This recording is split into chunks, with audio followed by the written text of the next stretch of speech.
क्या मामला है, क्या बताना चाहोगे आप? सभी को अस्सलाम वालेकुम, नमस्कार, जय भीम। ऐसा तो कुछ बड़ा देखा जाओ तो बहुत बड़ा है, लेकिन ऐसा देखा जाओ तो कुछ भी नहीं है। बड़ा इसलिए है, आप लोग को जैसे मैंने लास्ट टाइम सब कहा था क्या किस तरीके से जो प्लान हुआ, जो हुआ, आज उसी में का जो मेन आरोपी है, जो 7वें नंबर पे जितेंद्र अवार्ड, वो बेल नहीं लेने वाले थे। 12 या 13 तारीख को उन्होंने बेल डाला। बड़े चालाकी से डाला, ये भी मैंने उस दिन बताया था।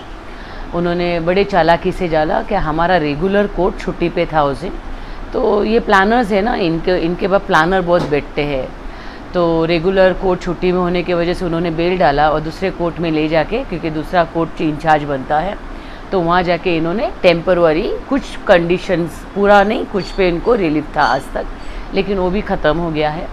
और आज सुनवाई थी, इस पर बहस था आज, लेकिन आज बहस था तो आयोग के नहीं आने की वजह से ये 3 तारीख पे चला गया है। तो आज 3 तारीख का उनको डेट मिला है।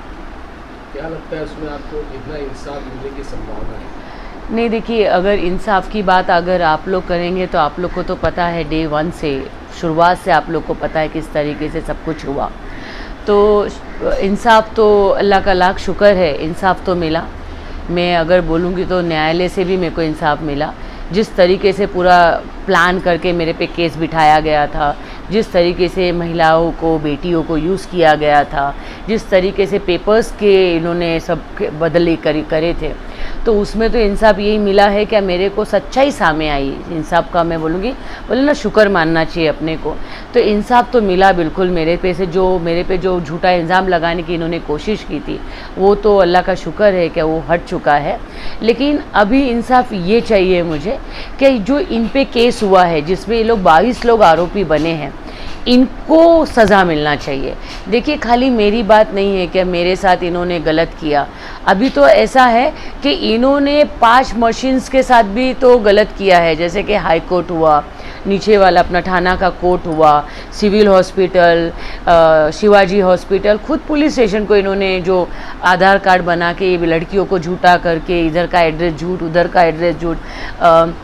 सिविल हॉस्पिटल में तो 2 एफआईआर हुआ है, एक थाने कोर्ट में भी एफआईआर हुआ है, थाने पुलिस स्टेशन में भी एफआईआर हुआ है, क्योंकि वहाँ पर एक रोशनी नाम की, झूठ नाम है, मतलब सच्चा नाम नहीं ले रही हूँ मैं लड़कियों का, एक रोशनी नाम की लड़की जो मेडिकल के लिए गई थी, उसकी खाला बन के रेहाना गई थी।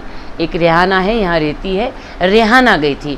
तो जब पुलिस ऑफिसर थी तो ये सब इनका रचना क्या था, नकाब के पीछे सब काम करेंगे, और लड़कियों को इसी तरीके से बोल के बुलाया गया था कि नकाब और बुरके में आना है, आपका नकाब कोई उठाएगा नहीं, आपका कोई पहचान होगी नहीं वगैरह करके। लेकिन ऑफिसर ने उस लड़की का नकाब उठा के फ़ोटो ले लिया था। तब वो रोशनी नाम की, मैं झूठ नाम बोल रही हूँ, इसका ये एफआईआर नाम ही से जुड़ा गया है, लेकिन वो लड़की का नाम दूसरा है। तब वो लड़की ने बताया था पुलिस को कि नहीं, मुझे तो बोल के लाया था कि मेडिकल के लिए मनाही करनी है और खाली साइन करके यहाँ से जाना है, मेरा नाम जोया बताना है। तो जब पुलिस ने उसका मुंह देखा और फ़ोटो निकाला तो लड़की ने सच्चाई बोली, और जब भी जाके एक एफआईआर थाना में भी हुआ है। तो इस तरीके से जो नकाब और बुरके का इस्तेमाल किया इन्होंने, और जो बच्चियों को, औरतों को जो धंधा करने वाला जो विषय ये लोग ने लाया है, क्या मुझे लगता है, देखिए, बेटियों की बात है, औरतों की बात है। ये जो इमेज इन्होंने सोचा था कि मुमरा में अगर इधर रशी धंधा कराती है तो भुरके के पीछे बेटियां और औरतें धंधा करती है, मजबूरी में धंधा करती है। तो शुक्र है मेरे अल्लाह का कि ऐसी कोई मजबूरी नहीं है मेरे कौम में, ऐसी कोई बहनें मेरी काम करती नहीं हैं। लेकिन इन्होंने झूठ बोल के जो काम करवाया था और कुछ रकम दे के इन्होंने बच्चियों से ऐसा झूठ बयान करवाया था, इसमें ये लोग इतना नीचे लेवल पे गिरे थे। एक HIV पॉजिटिव बच्ची थी जो लास्ट स्टेप पे थी, शायद वो संस्था वाली जो क्या नाम है, जो उसका नाम है, उसके पास गई होगी कोई मदद मांगने, चंद पैसा दे के उससे भी ये लोग ने वीडियो बनवाया था। तो अभी इंसाफ मुझे ये चाहिए, क्या ये जो केस करवाया इन्होंने, नकाब और बुरके को बदनाम करने की कोशिश की, इतने लड़कियों का इस्तेमाल हुआ, एक मैसेज गया क्या बाबा ऐसा पैसा लेके बयान करो और कुछ नहीं होगा, ये जो एक इन्होंने जो सुपारी ली मेरी और आमदार ने ये जो जितेंद्र अवार्ड ने दी और इनको लगा था ऐसा सक्सेस होगा, तो ये सब गलत चीज़ें कभी सच्चाई बनती नहीं है और सक्सेस होता नहीं है, ये सबके सामने आया है। बस इतना है कि आज लड़ना इसलिए है क्योंकि जिस तरीके से इन्होंने एक नेगेटिव फैलाया है वो नेगेटिव होता है, ये भी समाज को बताना है। और जिन लोगों के साथ इन्होंने फंसा किया है, जिन लोगों को झूठ बोल बोल के लाया था उन्होंने उस टाइम पे, तो बिल्कुल इनको सज़ा होनी चाहिए। और शुक्र है अल्लाह का, क्या सज़ा ही तो है। आज मैं मानती हूँ ये सज़ा ही है, ये बदलामी। और आज अवार्ड नहीं बोलने वाला जाने वाला आज बेल के लिए जा रहा है, तो ये बदलामी है ना, इनका हाथ है। बेल को जाने का मतलब क्या है? मैं नहीं गई बेल के लिए, मैं नहीं गई बेल के लिए, ये आप लोग के सबके सामने है, मैं नहीं गई बेल के लिए, आज इनको बेल के लिए जाना पड़ा। ये सबूत है, ये सबूत है कि ये गलत है। इन्होंने प्लान किया, इन्होंने सुपारी दी, इन्होंने नकाब और बुर्के के पीछे लड़कियों को लाके गंदा जो बताया, घड़ी घड़ी इस्तेमाल करने को भी मुझे बुरा लग रहा है क्योंकि ये कहीं ना कहीं मेरे से भी जुड़ा हुआ चीज़ है। तो ये बहुत गलत बात किया है। मैं तो चाहूँगी कि मिसेस अवार्ड, नूता अवार्ड आवे बाहर आके, जब मैंने 354 का जब केस किया था, जब पुलिस स्टेशन में आके दूसरों की औरतों पे, दूसरों की बेटियों पे बहुत चिल्ला के पूरा जोर लगा के बयान दे रहे थे, वो आरोपी, उसकी बेटी आरोपी, तो प्लीज़ आप आओ बाहर। आपका पति आरोपी है, आपके पति ने सुपारी दिया, इतने बच्चियों को, इतनी औरतों को इस्तेमाल किया, ये भी गुनाह है, ये भी गुनाह है। खुद के स्वाद के लिए, खुद के बदले के लिए दूसरों की बेटी बहनों को यूज़ करना, इस्तेमाल करना, सुपारी देना, पैसा देना, क्योंकि मेरा और वो बच्चियों का, वो औरतों का कोई लेना देना नहीं था, कोई भी लेना देना कभी कोई गिरा नहीं। आज भी उन्होंने बयानों में कहा है कि हम तो मिले ही नहीं हैं। ये मेरे 20 समरी में आप लोग को सब मिलेगा। जिस दिन 20 समरी बाहर आएगी तो इतनी बड़ी 20 समरी है कि एक मूवी बनेगी, उस पर आप लोग सब लोग पढ़ना। वो चीज़ कहीं भी जिक्र नहीं कि हम रिदा रशीद को जानते हैं करके। तो आज अवार्ड, जो मिसेस अवार्ड है, नूता अवार्ड, आज आए बाहर। संस्था चलाती हो ना आप, आओ ना बाहर। आज मेरे लिए लड़ो, ये बेटियों के लिए लड़ो, ये औरतों के आरोपी औरतों के लिए भी लड़ो ना, इनके लिए भी लड़ो। ये औरतें हैं ना, आपके आदमी ने इनका इस्तेमाल किया है, इनके लिए भी लड़ो। और आज आके मुमरा में शान से बोलो ना, ये आरोपी, वो आरोपी। इसलिए दूसरों पे चिकल उठाने से पहला खुद का गिरेबान देखना पड़ता है। खुद पे कितने दाग लगे हैं वो देखिए। तो बस ये भी मुझे लगता है ये आज आरोपी बन चुके हैं, ये बेल के लिए गए हैं और ये भी बेशर्मी है। और किस तरीके से ये जवाब देंगे, मैं भी राह देखूंगी जवाब का। और कानून पे पूरा यकीन है मुझे, मेरे अल्लाह पे यकीन है। जो भी आज तक आप लोग ने देखा है, शुक्र है अल्लाह का, आज तक मैं आप लोग के सामने आई हूँ जब और जिस तरीके से अल्लाह ने लाया है सब सामने, उनका बहुत बहुत शुक्रिया है। और आप सभी का भी, आप लोग ने मुझे हमेशा साथ दिया। और आपके मामले में आपने जैसे बताया कि 22 लोग आरोपी है, तो 22 लोग आरोपी है, तो उसमें से अब तक कितने लोगों की गिरफ्तारी हुई और कितने लोग जमानत से बाहर हैं? बड़ी रिक्वेस्ट होगी आपसे, बहुत अच्छा सवाल है, बहुत बड़ी रिक्वेस्ट मीडिया वालों से भी होगी मेरी। ये जाके आप पुलिस से सवाल करिए, आपने किसको किसको आरोपी बना, इतने आरोपी है तो किसको किसको आपने अरेस्ट किया। क्योंकि मैं तो ये पूछती हूँ उनसे, लेकिन आप लोग से भी एक रिक्वेस्ट है कि मीडिया से कि प्लीज़ जाके उनसे पूछिए। तो मेरे को लगता है ज़रूर वो जल्दी से जल्दी, क्योंकि उनका कहना है कि मिल नहीं रहे उनको और वो उनका काम कर रहे हैं। तो मैं बोलूँगी ये सवाल आप भी उठाओगे तो शायद मेरे केस पे और रोशनी जाएगी। तो बस यही था आज। बताया कि आपके खिलाफ प्लानिंग की गई है और उनके ऊपर इतने मामले हैं, तो क्या लगता है कि कोर्ट किसके हक में फैसला दे? कोर्ट का फैसला आप लोग को पता ही है, आ चुका है, पहले हाई कोर्ट से आ चुका है फैसला। ये केस पूरा झूठा है करके 20 समरी हो चुकी है। मैंने अभी उन पे जो प्लानिंग है और सारे पेपर, सारी चीज़ें पुलिस के पास है। जैसे जैसे केस आगे जाएगा वैसे वैसी चीज़ें सामने आएंगी, वैसी वैसी मैं भी इंशाल्लाह आप लोग के सामने सब चीज़ें लाऊंगी। अब तो बहुत कम लाया है, सबके पर्दे खुलना है। वीडियो डालने वाला आज मौलाना बन के घूम रहा है।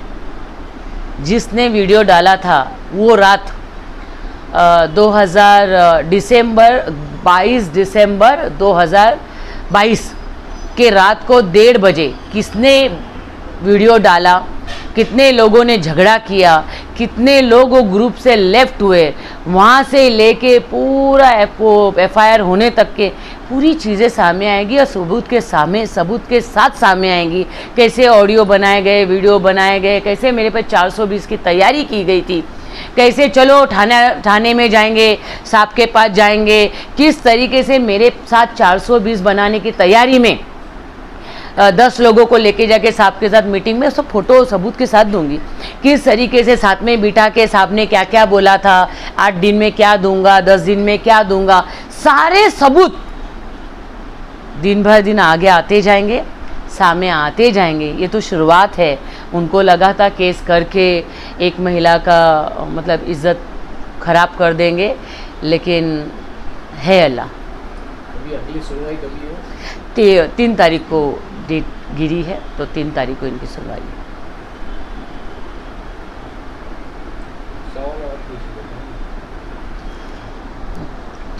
रीदा मैम, ये जो घटना घटी है आपके साथ, जिस तरीके से आपको बदनाम करने के लिए एक गहरी साजिश रची गई और इसमें बुर्के का भी सहारा लिया गया, बुर्के को भी कहीं ना कहीं बदनाम करने की कोशिश की गई, तो ये जो पूरा मामला आपके साथ में हुआ है, उसको लेके आप शहर की जनता से मतलब क्या कहना चाहेंगे? आपके साथ जो कुछ भी घटना घटी है शुरू से लेके आखिर तक, तो जनता से क्या कहना चाहेंगे इस पूरे मामले को लेकर? मैंने जो कुछ भी है जनता के सामने रखा है, पूरी सच्चाई से सामने रखा है। जो भी मैं लाइन बोलती हूँ, एक एक लाइन ये पेपर पे है, ये बीसमरी में है, ये कोर्ट के पेपर पे है और लोगों के सामने है, ऑडियो है, वीडियोस है, जो कुछ भी है ये लोगों के सामने है। इसमें एक आना भी, इसमें मैं झूठ बोलने नहीं चाहती हूँ और ना ही कभी झूठ बोलूँगी। इतना ही है, जिस तरीके से हमारी बच्चियों को, हमारी औरतों को, मैं ज़रूरतमंद ही बोलूँगी, उनको वो ज़रूरत पे उतरी, अल्लाह उनको माफ़ करे। पता नहीं कोर्ट उनको माफ़ करता है या नहीं करता है, लेकिन जनता से यही बोलूँगी कि बस ऐसे लोगों से बचे रहिए, खुले आंखें रखिए। काफ़ी उस टाइम पे मौलानाओं ने भी शमीम खान के ऑफिस में जाके कुछ बयानबाजी किए थे और उनके साथ भी फिर उनको पता चला था, वो एट्रोसिटी के टाइम पे, आप लोग को याद होगा 14 दिन का आंदोलन हुआ था, उस टाइम पे भी बहुत सारे लोगों को, मोहल्लियों को जमा करके उन्होंने कुछ बातें वहाँ की थी।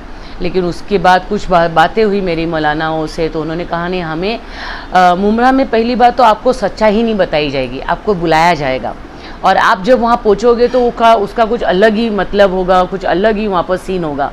तो बस सच्चाई पे ध्यान दें और ऐसे गलत लोगों के संगत में ना आए। और मैं आज मैं बोलती हूँ ना, अगर दीन का जो काम कर रहे हैं लोग और दिन में जो बहुत सारी बातें होती है, तो मैं ये भी एक बात जोड़ के बोलूँगी कि सच्ची में अगर अल्लाह पे यकीन करना है तो कुछ बातें मेरी भी समझेंगे हमारी कौम, तो सच्ची अल्लाह पे यकीन करेंगे। क्योंकि मैंने जब से डे 1 उस दिन का दिन और आज का दिन मैंने उन्हीं पे यकीन किया था और बहुत यकीन किया था। मैंने सजदे में जाके उन्हीं से मांगा था, उनके सामने ही गिड़गिड़ाई थी। जो भी मुश्किलें आती थी, जो भी मुसीबतें दिखती थी मुझे, तो बस रो के उन्हीं से मांगती थी और उन्हीं पे यकीन करती थी, जिसका नतीजा आज आप लोग के सामने है। तो बस यकीन ना करे, सोच समझ के अपना फ़ैसला ले और इतनी मजबूरी में ना उतरे कोई जिसकी वजह से कुछ गलत कर बैठे।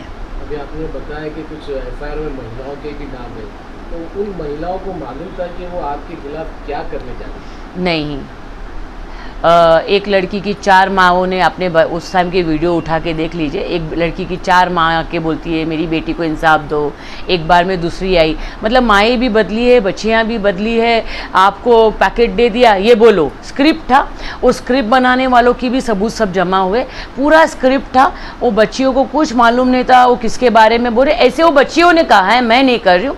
सिर्फ मैं बोलती हूँ ना, जब HIV पेशेंट को नहीं छोड़ा इन्होंने, तो इन्होंने किसको छोड़ा होगा? मैं तो बोलूँ बहुत नज़दीक के 1-2 नाम ऐसे हैं कि जिन्होंने अपनी औरतों को भी बिठा दिया है। तो बहुत मतलब इतना मजबूरी अल्लाह हमें तो मुझे लगता है अल्लाह तो हमारी हमेशा इम्तिहान लेते रहते हैं क्या मैं इनको इंसानों का कितना वो सह सकते हैं, लेकिन इतना मत उतर जाइए कि अल्लाह ही आपको कभी माफ़ ना करे। तो मुझे लगता है यकीन रखिए अल्लाह पे और अल्लाह सब आसान करता है, जो मेरा उदाहरण आप लोग के सामने है।